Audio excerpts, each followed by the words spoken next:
The Story of Enoch.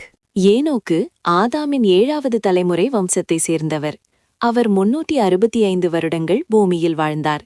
மற்றவர்களைப் போலல்லாமல் ஏனோக்கு விசேஷமானவர் என்று சொல்லப்படுவதற்கு முக்கிய காரணம், ஏனோக்கு தேவனோடு சஞ்சரித்துக் கொண்டிருந்தான்.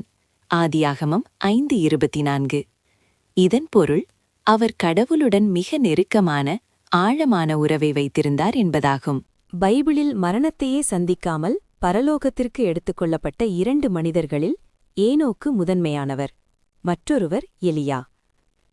ஏனோக்கு மரித்துப்போனார் என்று பைபிள் சொல்லவில்லை. மாறாக, அவர் வாழ்ந்து கொண்டிருக்கும்போதே கடவுள் அவரை தம்முடன் அழைத்துச் சென்றார்.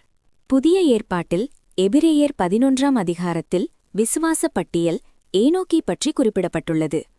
அவர் எடுத்துக்கொள்ளப்படுவதற்கு முன்னதாகவே தேவனுக்கு பிரியமானவன் என்ற சாட்சியே பெற்றிருந்தார். கடவுள் மீது அவர் வைத்திருந்த அசைக்க முடியாத நம்பிக்கையே இதற்கு காரணம். யூதா எழுதின நிருபத்தில் யூதா 1:14-15 ஏனோக்கு ஒரு தீர்க்கதரிசியாகவும் காட்டப்படுகிறார். உலகத்தின் முடிவில் தேவன் ஆயிரக்கணக்கான பரிசுத்தவான்களோடு நியாயம் தீர்க்க வருவார் என்பதை அவர் முன்னறிவித்தார்.